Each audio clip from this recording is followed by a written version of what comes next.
పెట్టేటప్పుడు వెంకటేశ్వర స్వామి బట్టలు పెట్టేటప్పుడు నా మీద 23 క్లేమోర్ మైన్స్ పెట్టి నన్ను హత్యా ప్రయత్నం చేయడానికి ప్రయత్నం చేశారు. నా కారు వచ్చి కొట్టింది. కారు పోయి ఒక రోడ్డు మీద ఒక ఇల్లు కొట్టి ఎట్లా బతికానో నాకే తెలియదు. సాక్షాత్తు వెంకటేశ్వర స్వామి దిగొచ్చి నువ్వు చనిపోతే నాకు అపవాదం వస్తుందనే ఉద్దేశంతో నన్ను బతికిచ్చాడేవో కానీ నాకు తెలియదు. అదొక మిరాకల్. అయితే నేను అప్పుడు కూడా హాస్పిటల్కి వచ్చి తీసుకొచ్చారు, అన్కాన్షియస్ గా వచ్చా.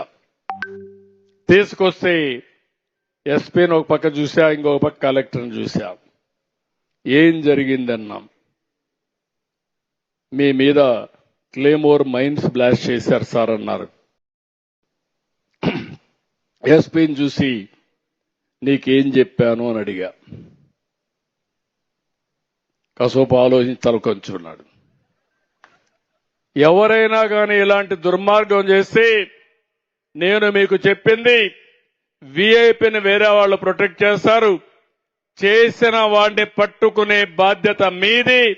చుట్టుపక్కలంతా కూడా కార్డన్ చేసి ఎవడూ తప్పించుకోకుండా ప్రొటెక్షన్ ఇచ్చే బాధ్యత మీదని చెప్పా. ఆ మాట చెప్పినప్పుడు సార్ అంటే నువ్వు అవసరం లేదు, కలెక్టర్ ఉన్నాడు చూసుకుంటాడు, నువ్వు వెళ్ళమన్నా. అంటే నేను ప్రాణాపాయం వచ్చినా నా డ్యూటీని మరవలేదంటే అది నా పట్టుదలని మరొకసారి కొండే మీ అందరికీ విజ్ఞప్తి చేస్తున్నా.